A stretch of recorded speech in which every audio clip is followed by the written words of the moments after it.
Ya, akhirnya Jiang Ding berhasil dikalahkan. Dari dalam kereta, wanita itu bertanya, kenapa pertarungannya sudah berhenti? Pengemis, apakah kamu masih hidup? Wanita itu pun melihat keluar dan terkejut mendapati bahwa Jiang Ding dan yang lainnya sudah dikalahkan oleh pengemis itu. Ketiga wanita cantik itu pun sangat senang. Akhirnya mereka selamat dari krisis.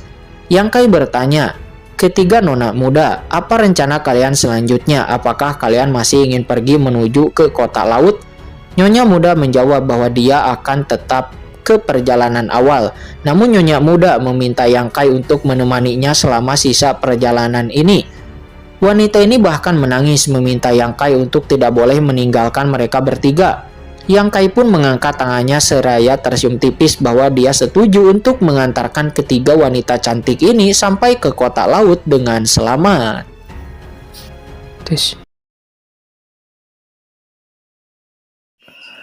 Ketiga wanita itu mengucapkan banyak terima kasih kepada Yang Kai karena telah menolong mereka.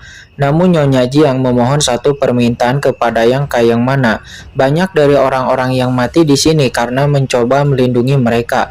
Jadi dia tidak mau meninggalkan mayat mereka di tempat terbuka seperti ini.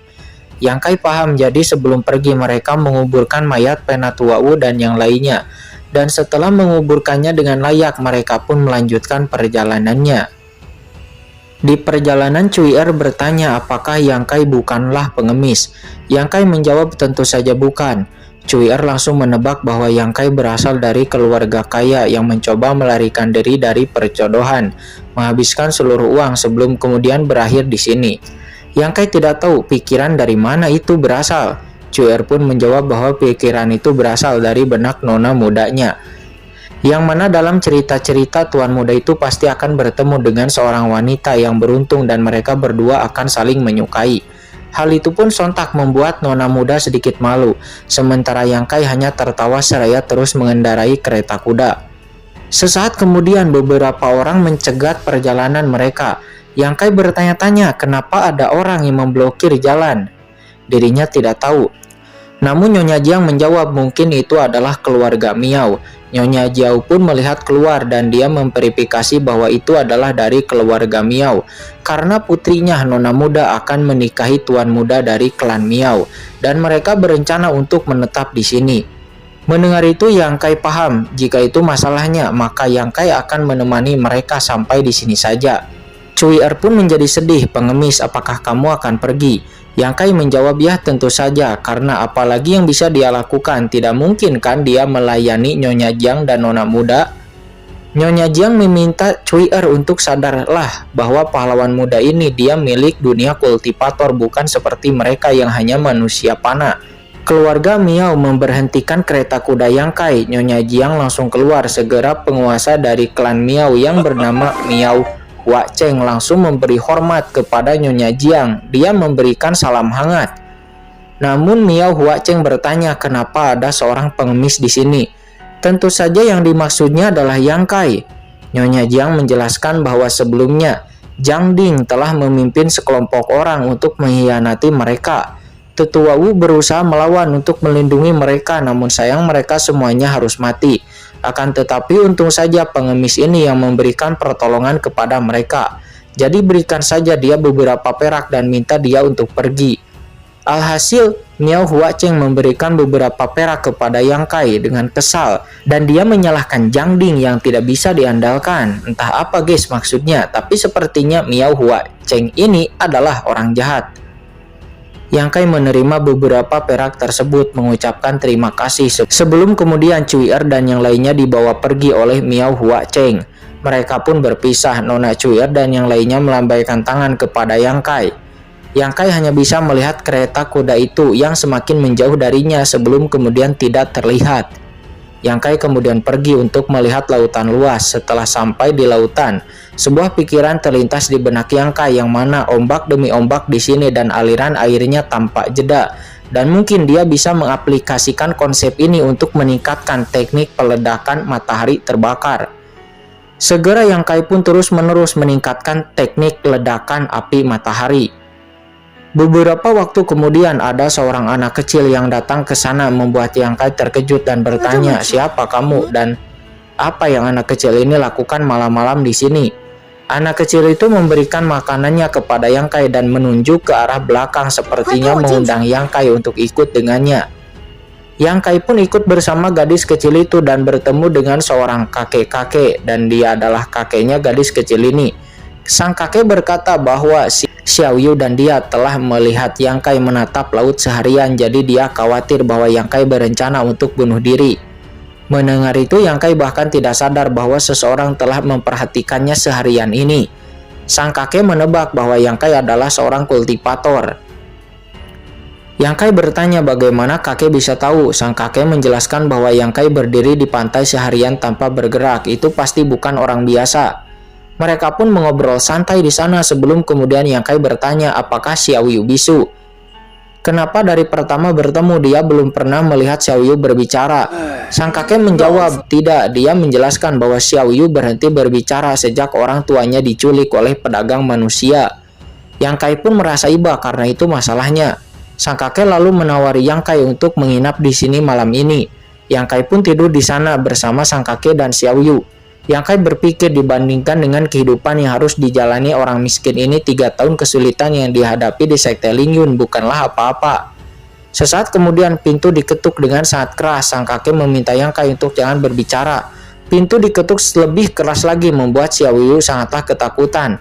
Yang Kai berpikir apakah itu adalah orang yang sudah membawa orang tua Xiao Yu. Akhirnya pintu pun didobrak, terlihat 2 orang muncul, mereka berdua begitu marah. Sang kakek sangat kesal, apakah dengan membawa orang tua Xiao Yu masih belum cukup? Kedua orang itu menjawab mereka tidak berniat jahat. Mereka hanya membiarkan orang tua Xiao Yu tinggal di Pulau Awan Merah dan mereka datang ke sini juga untuk menjemput sang kakek dan Xiao Yu untuk berkumpul di sana dengan keluarganya. Namun ketika kedua orang itu melihat Yang Kai, mereka kebingungan kapan ada orang ketiga di sini. Yang Kai berpikir dalam hati, Pulau Awan Merah, dirinya ingat bahwa ada Sekte Awan Merah di sana, merupakan sekte kelas 3. Sang kakek berlutut memohon agar untuk melepaskan kedua orang tua dari gadis kecil ini. Melihat orang itu menjadi marah, dia ingin memukul sang kakek, namun Yang Kai menghentikannya. Dia bertanya, "Siapa Yang Kai?" Di sini Yang Kai menjawab bahwa dia adalah saudaranya sang kakek. Di sini Yang Kai langsung memberi hormat. Dia berkata bahwa dia selalu mengagumi Sekte Awan Merah. Jadi Yang Kai ingin dibawa pergi oleh kedua orang ini untuk bergabung dengan Sekte Awan Merah. Mendengar itu, kedua orang itu cukup terkejut karena ini adalah pertama kalinya ada orang yang memohon untuk pergi ke Pulau Awan Merah bersama mereka. Murid penjaga dari Sekte Awan Merah itu yakin pasti ada yang salah dengan otak orang ini. Namun karena ini masalahnya, alhasil kedua orang itu sangat senang dan bersedia membawa Yang Kai ke sana. Namun Yang Kai meminta agar sang kakek dan gadis kecil ini jangan dibawa. Mereka berdua setuju. Yang Kai pun mengucapkan selamat tinggal kepada sang kakek dan gadis kecil. Sang kakek menjadi khawatir. Dia memperingatkan Yang Kai bahwa Sekte Awan Merah itu seperti neraka. Namun Yang Kai meminta sang kakek untuk jangan khawatir. Terlebih lagi dirinya adalah seorang kultivator bela diri. Di sini Yang Kai memberikan beberapa perak kepada sang kakek dan gadis kecil itu untuk hiduplah dengan baik dan mulai dari awal. Setelah itu Yang Kai pun berpamitan dan pergi mengikuti kedua orang tersebut. Setelah pergi jauh, Yang Kai sebenarnya ingin menghabisi kedua orang ini di sini saja. Namun ternyata ada banyak sekali orang seperti mereka. Jadi Yang Kai mengundurkan niatnya. Terlebih lagi ada kultivator di ranah True Foundation. Ini cukup merepotkan, jadi Yang Kai tidak memiliki kesempatan sekarang. Dan dia hanya bisa terus-menerus berpura-pura dulu. Yang Kai nampak digabungkan bersama orang-orang lainnya yang ditangkap. Dan Yang Kai sangat kesal apakah ini benar-benar merupakan sekte kelas 3. Sekte ini hanya tahu cara untuk menindas orang yang lebih miskin. Beberapa waktu kemudian akhirnya mereka telah sampai di Pulau Awan Merah di wilayah Setengah Timur. Di kapal terlihat banyak sekali orang yang dibawa ke sana. Dua penjaga sebelumnya sangat kesal kenapa orang-orang ini cepat sekali mati, sehingga mengharuskan mereka melakukan perjalanan setiap bulan untuk mencari orang baru. Namun mereka menyadari bahwa orang biasa tak akan bisa bertahan lama, terlepas dari bagaimana kondisi mereka. Kapal pun berlabuh di sebuah pulau. Murid penjaga dari Sekte Sekte awan merah itu menjelaskan kepada semua orang bahwa karena kalian semua di sini maka kalian harus membantu kami beberapa hal, dan anggaplah ini sebagai ujian. Jika kalian lolos maka kalian akan sukses. Mendengar itu beberapa orang berdiskusi apakah ini benar. Apakah jika mereka lolos ujian maka ini mereka bisa pulang? Murid penjaga sekte awan merah menjelaskan mereka akan memberikan setiap orang sebuah keranjang dan juga buku panduan herbal sebelum mengirim kalian semua ke dalam pulau, dan kalian semua memiliki waktu 3 hari sebelum para penjaga kembali.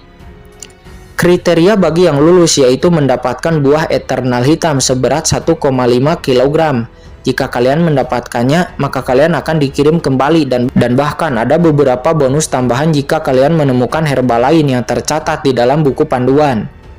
Setelah menjelaskan itu, para penjaga berlayar dari sana meninggalkan mereka semua. Yang Kai berpikir kepemilikan pulau obat ini memang sangat menguntungkan bagi sekte awan merah. Akan tetapi, kenapa para penjaga itu menyerahkan pengumpulan herbalnya kepada orang biasa ketimbang melakukannya sendiri? Namun karena tidak tahu jawabannya, Yang Kai tidak ingin repot-repot memikirkannya. Segera dia pun bergegas memasuki kedalaman pulau tersebut. Di perjalanan Yang Kai berpikir apakah mungkin itu adalah karena binatang buas yang ada di sini. Namun iblis tanah menyadari bahwa di tempat ini terdapat energi iblis yang sangat terkonsentrasi. Pantas saja murid-murid penjaga dari sekte awan merah tak berani datang ke sini. Yang Kai bertanya apa itu energi iblis. Sang iblis tanah pun menjelaskan bahwa seorang kultivator iblis jahat memasukkan energi mereka dengan niat jahat mereka yang tersebar ke lingkungan dan membentuk energi iblis setelah kematian mereka. Dan jika terpapar oleh energi iblis ini dalam waktu yang lama, maka itu bisa menyebabkan seseorang kehilangan akal sehat dan bahkan menjadi gila. Mendengar itu Yang Kai paham, tapi iblis tanah, kamu pasti menyukai energi iblis ini kan? Sang iblis tanah menjawab, ya tentu saja, itu persis seperti yang dikatakan oleh Tuan Muda. Selama ada aku di sini akan kupastikan Tuan Muda takkan terpengaruh oleh energi iblis ini sedikit pun. Dan Tuan Muda bisa mengeksplorasi pulau ini tanpa mengkhawatirkan energi iblis ini. Mendengar itu Yang Kai sangat senang, dia mulai masuk ke bagian terdalam pada lembah. Dan ini juga merupakan keuntungan tak terduga baginya, dan Yang Kai sangat senang hati untuk mengambil hartanya. Yang Kai kemudian menemukan buah eternal hitam, namun ada juga orang lain yang melihatnya. Dan buah eternal hitam itu didapatkan oleh Yang Kai, tapi orang itu meminta Yang Kai untuk memberikan buah itu padanya. Alhasil Yang Kai memberikan buah itu kepada orang itu. Namun dengan satu syarat, bahwa orang itu harus menjelaskan kepada Yang Kai untuk apa sekte awan merah menginginkan buah ini. Orang itu pun lalu menjelaskan bahwa dia hanya tahu bahwa sekte awan merah menggunakan ini untuk memberi makan ikan. Namun untuk ikan yang dimaksud dia juga tidak tahu. Alhasil Yang Kai memberikan buah itu kepada orang tersebut. Orang itu pun sangat senang dan dia menawari Yang Kai untuk membuat tim dengannya karena tempat ini sangat berbahaya. Namun jelas Yang Kai menolaknya sehingga orang itu pun pergi dari sana. Namun sang iblis tanah menjelaskan dengan energi iblis yang ada pada tubuh orang itu, dia tidak akan bertahan lama meskipun dia pergi. Yang Kai sudah menduga ini, para bajingan dari sekte awan merah itu tak punya niat untuk mengampuni nyawa mereka. Sesaat kemudian Yang Kai mencium bau yang sangat harum. Segera Yang Kai bergegas ke arah bau tersebut. Ternyata itu adalah sebuah bunga. Meskipun bunga ini hanyalah tingkat tanah kelas rendah, namun bunga ini memiliki efek kecantikan yang sangat luar biasa. Dan dekat dari situ Yang Kai juga menemukan obat herbal berharga lainnya. Bahkan tidak hanya 1, 2, 3, 4, 5, bahkan sampai 6. Semuanya didapatkan oleh Yang Kai. Dan satu hari kemudian Yang Kai benar-benar puas karena pulau ini memang seperti namanya, ada banyak harta obat herbal di seluruh tempat ini. Dan berkat energi iblis yang ada di sini, para murid sekte awan merah tak berani menginjakkan kaki di sini. Sang iblis tanah menyadari bahwa energi iblis ini berasal dari sebuah gunung di depan mereka. Yang Kai bertanya, apakah kamu yakin? Sang iblis tanah menjawab bahwa dia sangat yakin, bahkan jiwanya saja merasakan gemetar. Yang Kai bertanya lagi, apakah kamu takut? Sang iblis tanah menjawab tentu saja tidak. Kemudian Yang Kai pun bergegas dengan cepat ke gunung tersebut. Begitu sampai di gunung itu, terlihat gunung itu sangat tandus, tak ada satupun helai daun, rumput pun yang tumbuh di sini. Tanahnya berwarna merah darah dan ada bau darah di mana-mana. Yang Kai merasakan ini cukup bahaya dan dia juga melihat beberapa tetes air di sana. Iblis tanah menjelaskan bahwa itu bukanlah tetes air, tetapi itu adalah tetesan darah yang padat. Tetesan darah itu dipenuhi dengan inti pada tubuh fisik dari seorang kultivator jahat dari ranah Nascent Soul Puncak setelah kematiannya. Yang Kai menjadi mengerutkan kening. Sekarang dirinya hanya berada di ranah Foundation Ki. Setelah ranah Foundation Ki itu adalah ranah Ki Fusion, lalu True Foundation, sebelum kemudian Nascent Soul. Sementara Nascent Soul Puncak, yang Kai merasa itu luar biasa. Ada jarak yang cukup jauh dengan ranah kultivasinya. Sang Iblis Tanah menjelaskan bahwa ini bukanlah apa-apa. Jika jasadnya masih ada, maka Yang Kai bisa mendapatkan seluruh genangan tetesan darah pekat darinya. Dibandingkan dengan 3 tetes darah itu tidak ada apa-apanya. Yang Kai bertanya, jadi apa kegunaan 3 tetes darah itu? Iblis Tanah menjelaskan lagi bahwa baginya 3 tetes darah itu tidak ada gunanya. Akan tetapi bagi Yang Kai, 3 tetesan darah ini bisa meningkatkan tubuh fisiknya secara drastis, tapi tak akan banyak untuk meningkatkan kultivasinya. Namun Iblis Tanah memperingatkan Yang Kai karena 3 tetesan darah ini berasal dari kultivator di ranah Nascent Soul Puncak. Jadi Yang Kai mungkin harus berhati-hati agar tidak memakannya berlebihan, karena itu bisa membuat Yang Kai menyimpang ke jalan kejahatan. Apa menyimpang ke jalan kejahatan? Yang Kai tidak mengerti. Iblis Tanah menjelaskan lagi bahwa menyimpang ke jalan kejahatan artinya Yang Kai akan membunuh di mana-mana dan melakukan kawin di mana-mana sesuka hati. Dia akan merasa bebas tanpa batasan. Mendengar itu Yang Kai cukup terkejut, tetapi dia sangat yakin dengan kemampuannya. Alhasil Yang Kai pun memutuskan untuk mencoba memurnikan 3 tetes darah energi iblis tersebut. Setelah memurnikan 3 tetes darah tersebut, dan bahkan Yang Kai juga berhasil memurnikan sisa-sisa dari jiwa praktisi jahat tingkat Nascent Soul Puncak itu, Yang Kai pun keluar dari gunung merah darah tersebut. Sekarang seluruh pulau ini telah terbebas dari energi jahat. Tak akan ada lagi orang yang terinfeksi energi jahat di sini, dan mereka semua akan selamat. Namun walaupun mereka dapat menjelajahi pulau ini lebih dalam, akan tetapi semua buah berharga dan harta karun di sini 90% telah diambil oleh Yang Kai. Ketika turun gunung, Yang Kai mendengar sebuah suara yang meminta tolong, dan suara itu sangat akrab di telinganya. Yang Kai pun dengan cepat bergegas ke arah suara tersebut, dan ternyata itu adalah Nyonya Jiang yang nampak akan diperkaos oleh seorang pria. Yang Kai pun dengan cepat menghabisi pria tersebut dan menyelamatkan Nyonya Jiang.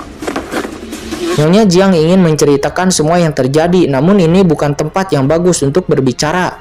Yang Kai membawa Nyonya Jiang ke tempat lain. Yang Kai tidak menyangka bahwa Sekte Awan Merah tidak hanya mengambil orang miskin, tetapi Nyonya Jiang juga dikirim ke sini. Tapi jika itu masalahnya, lalu bagaimana dengan nasib Cui Er dan juga nona muda itu? Apa yang terjadi dengan keluarga Miao? Setelah tiba di tempat yang aman, Nyonya Jiang menjelaskan bahwa ini semua karena Miao Hua Cheng, orang hina itu. Dia tak berperi kemanusiaan. Mendengar itu, Yang Kai tahu bahwa dia seharusnya tidak menyerahkan mereka begitu saja ke keluarga Miao. Nyonya Jiang melanjutkan penjelasannya. Waktu itu, setelah meninggalkan Yang Kai, mereka dibawa ke kediaman keluarga Miao, dan lalu Nyonya Jiang mempertanyakan tentang pertunangan antara Miao Lin dan juga nona muda Huan Er. Akan tetapi Miao Huang malah ingin menjadikan Huan Er sebagai selir, bukan sebagai istri sah pertama, yang membuat Nyonya Jiang menolaknya secara langsung, dan dia memutuskan untuk membawa pulang Cui Er dan juga Huan Er. Namun Miao Chu Huang itu benar-benar menangkap mereka bertiga, dan nasib Cui Er dan Huan Er benar-benar tragis. Sementara Nyonya Jiang, dia dikirim ke pulau ini untuk disingkirkan. Yang Kai terkejut mendengar berita tersebut dan juga cukup shock. Dia bertanya, lalu di mana sekarang Cui Er dan nona Huan Er berada? Nyonya Jiang menjelaskan bahwa Miao Huang takut kalau pahlawan yang sudah menyelamatkan mereka muncul lagi. Jadi mereka tak langsung membunuh kami, tetapi dia menganiaya Huan Er di bawah nama pernikahan. Alhasil Huan Er bunuh diri dan Cui Er dihajar sampai mati. Mendengar itu, Yang Kai sangat murka. Ekspresinya berubah drastis, kemarahan menyelimuti dirinya.